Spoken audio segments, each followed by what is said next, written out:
You believe that the people closest to you are the safest people to trust. That belief is the most expensive lie you have never questioned. The person who knows the most about you is not your protector. They are your predator, and they have already begun. Think about the last conversation where you told someone something you had never told anyone. A fear, a plan, a number, a date, a secret you thought would bond you closer. Remember the way their face looked, warm, interested, maybe even concerned. Now remember the moment weeks or months later, when that exact information came back to you, not as comfort, but as leverage, not as understanding, but as an argument you could not win, because you had already given them the ammunition. You remember the feeling of realizing you had been read before you had been heard. That feeling is not betrayal. It is the cost of confusing closeness with safety. What you are experiencing is not a betrayal of trust by a bad person. It is the natural operation of a system you have been funding without knowing it. The mechanism is called strategic information asymmetry. The reality that whoever holds the most complete map of your weaknesses, desires, and patterns holds the power to navigate you. You have been treating disclosure as a currency of connection, but in the economy of human nature, every piece of information you give someone is not a gift. It is a deposit into an account they can withdraw from at any time, on any terms, without your permission. You are not being victimized by bad people. You have been making withdrawals possible for anyone who stayed close long enough. 500 years ago, a man named Niccolo Machiavelli sat in the halls of power, where the cost of being fully known was exile or execution. He watched men destroyed, not by enemies who hated them, but by allies who knew them. He documented the rule that every diplomat, every prince, and every survivor understood: the person who knows the most about you is the person who can hurt you the most, not because they are evil, but because knowledge is leverage, and leverage always finds a use. He wrote, "Men are quick to change their nature when it serves them." He meant that the person who knows your weaknesses today will not be the same person tomorrow, not because they changed, but because your knowledge of them never gave you the same power over them that their knowledge of you gave them over you. The person who knows the most about you is not going to destroy you tomorrow. They are going to destroy you on the day your success becomes more threatening to them than your silence is valuable, on the day your boundary costs them something, on the day their loyalty is tested against their interest. If you leave now, you will continue to believe that intimacy and safety are the same thing. You will continue to hand the blueprint of your destruction to people who have not yet decided whether to build it. The rest of us have already started cleaning out the archive. If you are ready to learn who knows too much about you and what to do about it before they decide to use it, stay. If not, close the video. Some lessons cannot be taught to people who still believe the enemy wears a stranger's face. Think about the pattern. You meet someone, you feel a connection, you want to deepen it.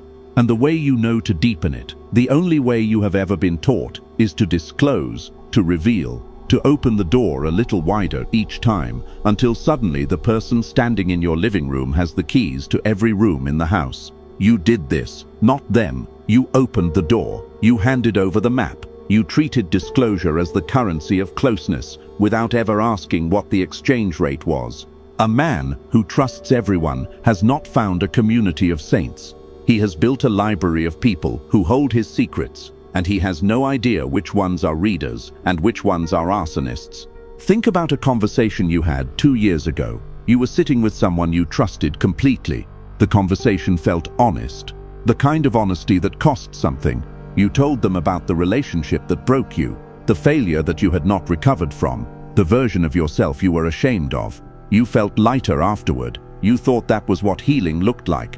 Now think about the argument you had with that same person 14 months later, and remember the specific line they used, the one that landed differently from everything else, the one that found the exact gap in your armor without appearing to aim. They did not invent the weapon in that moment. You handed it to them 2 years earlier. In the honest conversation, in the room with the warm light, Machiavelli observed this pattern in the courts of Florence, where the cost of being fully known was not embarrassment, it was exile, imprisonment, or death. He watched men destroyed, not by enemies who hated them, but by allies who knew them. He wrote, "Men are quick to change their nature when it serves them." He meant that the person who knows your weaknesses today will not be the same person tomorrow, not because they changed, but because your knowledge of them never gave you the same power over them that their knowledge of you gave them over you. The asymmetry is built into the architecture of the relationship from the first disclosure. The man who disclosed and the man who received the disclosure do not hold equivalent positions. They never did. The moment you opened, you created an imbalance that cannot be corrected by asking them to open in return. Their disclosure of their own vulnerabilities does not neutralize your vulnerability. It simply means you both hold files on each other, and the question then becomes, whose file is more complete? Whose file is more accurate? Whose file was assembled with more care? Usually the answer is yours, because you disclosed with warmth and trust. And warmth and trust produce more complete intelligence than deliberate investigation ever could. We are not here to live in paranoia. We are here to operate with precision. There is a difference between being closed and being strategic. The closed man is afraid of exposure. The strategic man knows exactly what exposure costs and chooses what to spend. Here are the 5 categories of information that, once disclosed, permanently shift the power balance in any relationship. You have likely given away every one of them to multiple people. The first, your unsecured future plans. You tell someone about the business you are starting, the city you are moving to, the promotion you are pursuing, the investment you are making. You think you are sharing your excitement. What you are actually doing is giving someone a roadmap to your ambition before you have built the walls around it. The person who knows your plan before it is secure has the power to undermine it, steal it, or simply wait and watch, and in that waiting, they hold the knowledge of whether you succeeded or failed. If you succeed, they can claim proximity. If you fail, they can use the failure as evidence of your incompetence in future conversations you do not even know are happening. The only person who needs to know your plan before it is complete is you. Everyone else can see the results. Here is the scenario that plays out more often than anyone admits. You tell your closest friend about the business you are building. You are 3 months in. You are excited. You want someone to know. The friend listens, asks good questions, seems genuinely interested. 6 months later, you find out they have started something almost identical. They did not steal your idea. They were inspired by your disclosure. In their mind, they simply acted on an opportunity. In yours, you are watching your own plan execute itself without you, using the intelligence you handed over in a moment of enthusiasm. You are not angry because they were evil. You are angry because you moved first in a conversation and they moved first in the market. The conversation cost you the head start. The second, your financial reality. No one needs to know exactly how much you make, how much you have saved, how much you owe, or how much you stand to inherit. Not your parents. Not your siblings, not your closest friend, not the person you are dating. Money information is the single most weaponizable category of disclosure in human relationships. It produces envy, expectation, obligation, and calculation. The moment someone knows your real number, they begin calculating what share of it should rightfully be theirs, not because they are greedy, but because money creates an unconscious ledger in every relationship. You have experienced this. The friend who suddenly has a business idea after learning your bonus amount. The parent whose expectations of financial support escalate after learning your salary. The partner whose affection subtly shifts when they learn you have more or less than they assumed. The number is not the problem. The problem is that you told them the number. Think about the specific weight of a family dinner after someone in your family has learned what you earn. The dynamic before that dinner and the dynamic after are not the same. Before, you were a son, a brother, a cousin who was doing well. After, you are a resource, warmly regarded, genuinely loved, but now fundamentally recategorized in the family's unconscious accounting of who owes what to whom. You did not change, the number changed the room. And the room never fully changes back. The third, your deepest insecurities and past humiliations. You tell someone about the time you failed, the thing you are most ashamed of, the pattern you cannot break, the wound you carry. You think you are being vulnerable. You think vulnerability is the foundation of intimacy. Vulnerability is not intimacy. Vulnerability is information about where you are weakest. And in any conflict, any disagreement, any competition, any moment where interests diverge, that information becomes the target. The person who knows your deepest insecurity does not need to invent a weapon. You handed them one. And the most dangerous part is that you will never know when they use it. They will not attack openly. They will press exactly at the point where you are most likely to doubt yourself, retreat, or capitulate, and you will never connect it to the conversation where you told them about your father's disappointment, your first business failure, your fear of being seen as inadequate. You told them the story. They filed the weapon. In 2016, a documented study by social psychologists at the University of Amsterdam tracked the way intimate disclosures in close relationships were used during interpersonal conflict. The finding was not that people deliberately weaponize what they are told. The finding was that under stress, people automatically reach for the most precise available tool, and in close relationships, the most precise available tool is almost always something the other person disclosed voluntarily in a moment of trust. The weapon was not preloaded with malice, it was preloaded with your truth, and your truth, in someone else's hands under pressure, becomes whatever argument wins the moment.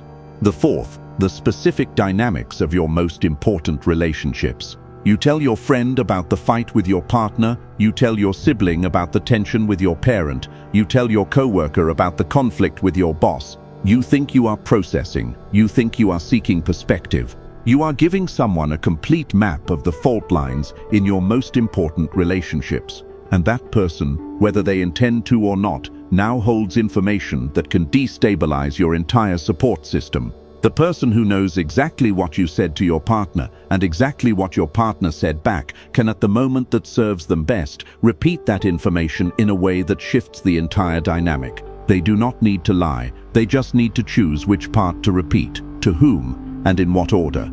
You are not processing, you are depositing ammunition into a magazine you do not control. Here is how this plays out in a scenario most men have lived without naming it. You confide in a mutual friend about a significant argument with your partner. The argument is over. You have reconciled. You are fine. But the mutual friend now holds a detailed account of your partner's worst behavior during your worst moment together. 3 months later, you notice the mutual friend is slightly cooler toward your partner, slightly more guarded, occasionally making comments that suggest a lower opinion than the one they had before the disclosure. Your confession did not stay inside your relationship. It traveled. It became part of how a third party now permanently understands your partner, filtered through the lens of a fight you described in the raw language of someone who was hurt. You were not gossiping. You were processing. The distinction matters to you. It does not matter to the information. The fifth, the total extent of your private network and influence. You tell someone about the powerful person you know, the connection you have, the favor someone owes you, the door you can open. You think you are showing value. You think you are demonstrating that you are someone worth knowing. You are telling them exactly who to approach, how to frame the introduction, and what leverage they can claim, often without you ever being involved. The person who knows your network can bypass you entirely, using the information you provided as the key. The most valuable asset you have is not your network. It is the fact that others do not know its full extent. Once you disclose it, you have turned a private asset into a public resource that anyone can draw from, and you will never know when they are drawing. Think about how this plays out in professional environments. You mention to a colleague that you know a decision maker at a company you are both pursuing. You share the connection in the spirit of professional camaraderie. 2 weeks later, your colleague has a meeting with that person that you were not part of and that you were not informed about. The meeting was framed around a connection that came from your disclosure. The outcome benefits your colleague. You were not in the room.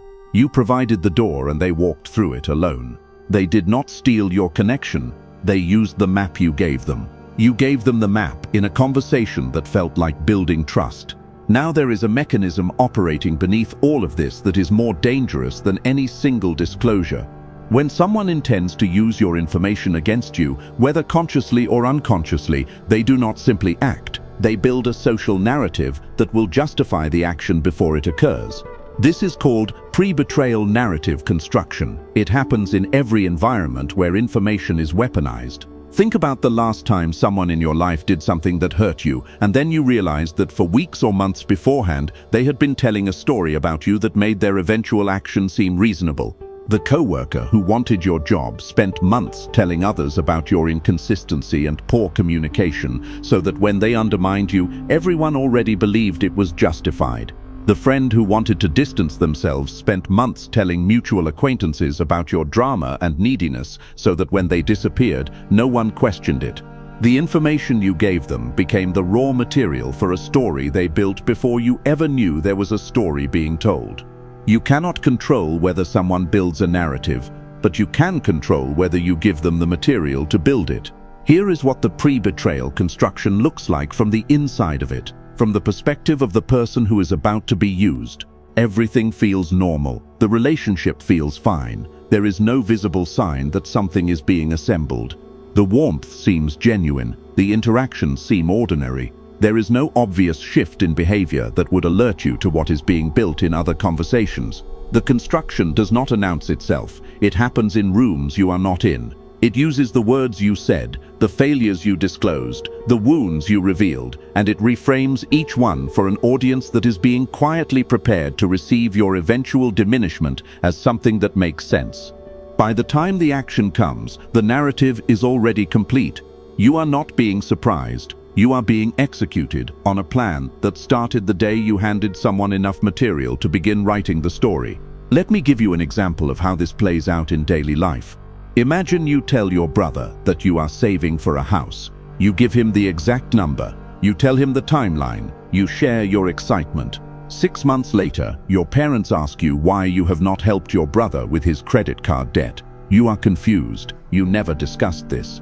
Your brother explains to the whole family that since you are sitting on a pile of cash for a house you have not bought yet, the least you could do is help him out of a hole he dug himself. You are now the villain in a story your brother wrote using the numbers you handed him. He did not need to lie.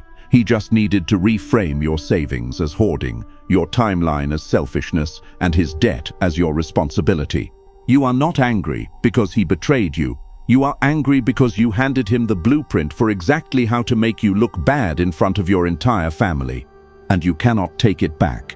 Here is another version of this that plays out in professional environments. You are in a performance review cycle at your company. In the months before, you had several honest conversations with a colleague you considered a friend. Conversations about your frustrations with leadership, your concerns about the direction of the company, your private assessment of certain decisions that had been made. Honest conversations, real conversations, the kind that happen when two people feel safe with each other. The review arrives, the feedback from your colleague, solicited as part of a 360-degree process, contains specific, precise language that mirrors your own private concerns, but delivered not as support, delivered as evidence of your misalignment with the company's direction. Your own doubts, expressed in your own words, are now in writing as someone else's observation of your limitations. You did not get undermined by an enemy. You got undermined by the record you created in the conversations you thought were confidential. This pattern is not new. It is not a product of modern social dynamics. It is as old as human organization. In the court of Louis XIV, nobles competed for the king's favor by any means necessary. The most effective strategy was not to attack an enemy directly. It was to cultivate the enemy's confidants. A noble would befriend the person who knew the target's secrets, extract those secrets over wine and flattery, and then deliver them to the king at the precise moment when the target was most vulnerable. The confidant was not a traitor. The confidant was simply someone who had been trusted and whose trust had been traded. In Renaissance Florence, Machiavelli documented a case where a respected merchant was ruined not by a rival businessman, but by his own cousin. The cousin had been the merchant's closest confidant for 20 years. He knew every deal, every debt, every secret arrangement. When the cousin needed money to cover his own gambling losses, he sold that information to the merchant's competitors. The merchant never recovered. The cousin did not hate him. The cousin simply had access to something valuable, and when the price was right, access became currency. Machiavelli wrote, "The wish to acquire is in truth very natural and common, and men always do so when they can." He meant that the desire to gain advantage is not evil. It is human, and the person who knows the most about you is the person best positioned to acquire that advantage, not because they planned to hurt you, but because when the opportunity arose, the information was already in their hands. In 2013, a high-profile corporate case in the technology sector became a documented study in exactly this mechanism. A co-founder of a growing startup had, over the preceding 2 years, shared the company's unreleased product roadmap, strategic pivot decisions, and personal concerns about the company's direction with a trusted advisor who had been part of the founding team. The advisor left the company under amicable terms. 6 months later, a competing product appeared in the market, with features that mapped almost exactly to the startup's unreleased roadmap. The advisor did not hack the company. He did not steal documents. He simply remembered what had been told to him in conversations that felt like trust. The courts ruled there was insufficient evidence of theft. The startup lost 2 years of competitive advantage. The conversations cost more than any breach of security ever could. Think about your current life for a moment. Think about the person who knows the most about you right now. Not the person you trust most, the person who actually holds the most complete picture of your finances, your failures, your fears, your future plans, and your relationships. Now ask yourself, if that person woke up tomorrow with a strong incentive to act against you, what would stop them? Not what you hope they would feel, what would actually stop them? If your answer is nothing, you have just identified the person you need to start managing differently. Knowing the problem is not enough. You need the correction. First, stop treating disclosure as intimacy. Intimacy is not measured by how much you have told someone. It is measured by how safe you feel when you are silent with them. The most dangerous relationships are the ones where you have told someone everything and still feel anxious. The most secure relationships are the ones where you have told someone almost nothing and feel completely at ease. Confuse these at your own expense. Second, create information silos. The people in your life do not need to know the same things. Your business partner does not need to know about your family dynamics. Your sibling does not need to know about your romantic struggles. Your friend does not need to know about your financial plans. Information is not a communal resource, it is a strategic asset. Treat it like one. Compartmentalization is not dishonesty, it is the responsible management of information in environments where information has demonstrated it cannot be held neutrally. A doctor does not share one patient's medical information with another patient because they are friends. That is not coldness, that is precision. You are allowed to apply the same precision to your own life. Third, observe before you disclose. Before you tell someone anything significant, watch how they handle small information. Do they keep confidences? Do they repeat things with the same framing you gave them? Do they use information as currency in other relationships? The way someone handles a small secret is exactly how they will handle a large one. You are not waiting to trust them. You are waiting to see if they are worth trusting. A man who watches before he discloses is not paranoid. He is running a test that every person in his environment is already running on him. The difference is that most people run the test unconsciously. You will run it with intention. Fourth, build the vault before you need it. The time to stop telling your parents about your income is not after they have asked for money. It is before they ever know the number. The time to stop telling your friend about your plans is not after they have stolen your idea. It is before you have told them the idea. You cannot close a door that was never opened, but you can build the door before anyone knows it exists. Fifth, accept that some people will never know you fully. This is the hardest correction. You have been raised to believe that being fully known is the goal of human connection, that the people who love you should know everything. The people who love you do not need to know everything. They need to know enough to love you well, and you get to decide what enough means.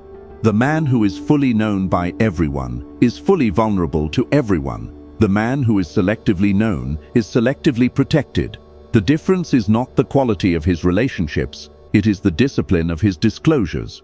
There is a social mechanic that runs beneath everything just covered, the one most men never see, because by the time it becomes visible, it has already completed its work. Your closest relationship has a social network. That network has conversations you are not part of. And in those conversations, the information you shared privately does not stay contained, not because the person you told is deliberately broadcasting it, but because social osmosis operates in every close relationship network, regardless of intention. Social osmosis is the process by which information shared in confidence gradually seeps into the surrounding social environment through the natural mechanisms of human conversation, not through direct disclosure, through context, through the lens that your disclosures have given the person who holds them, a lens that colors everything they say about you, even when they are not saying anything directly about you. Your friend who knows your financial situation describes you to a mutual acquaintance in a way that carries the context of what they know. They do not reveal the number, but their framing, their casual reference points, their slight hesitation before certain topics, their specific choice of examples when they are making a point about money or success, all carry the invisible weight of what they know. The acquaintance who has never spoken to you about money now holds an impression that was constructed entirely from the residue of your disclosure. You shared it with one person. It now shapes how 12 people understand you. And not one of those 12 can tell you exactly where the impression came from. Machiavelli lived in a world where a misplaced word could end a bloodline. He learned to operate with precision because the cost of carelessness was not embarrassment, it was death. He wrote, "There is no other way to guard yourself against flattery than by letting men understand that telling you the truth will not offend you." He meant that the only defense against manipulation is to make it clear that you do not need to be told what you want to hear, that you value accuracy over comfort, that the person who brings you truth is safe, and the person who brings you flattery is being watched. The person who knows the most about you is not your biggest threat, because they know you. They are your biggest threat because they know what you want to hear, and you have not yet proven that you would rather hear the truth. Build the reputation of a man who cannot be flattered, cannot be manipulated by disclosure, and cannot be moved by the promise of being understood. The people who approach you will adapt. The people who cannot adapt will leave. And you will be surrounded by people who know enough to respect you and not enough to destroy you. There is a final layer to this that most men never reach because the earlier layers are uncomfortable enough to stop most people before this one. The person who knows the most about you is not just a threat to your position in individual relationships. They are a threat to the story the world holds about you. Your reputation is not built from what you have done. It is built from what people believe about what you have done, and what people believe is constructed primarily from the accounts of people who were close enough to observe you. The person who knows the most about you holds the most credible account of your character.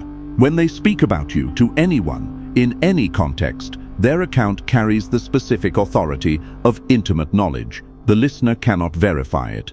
They can only assess the credibility of the source, and the source's credibility is directly proportional to how close they are to you. You made them credible. You gave them the proximity that makes their account authoritative, and now their account of you, whatever version they choose to share, in whatever context serves them, carries a weight that a stranger's account never could. This is not an argument for isolation. It is an argument for selection.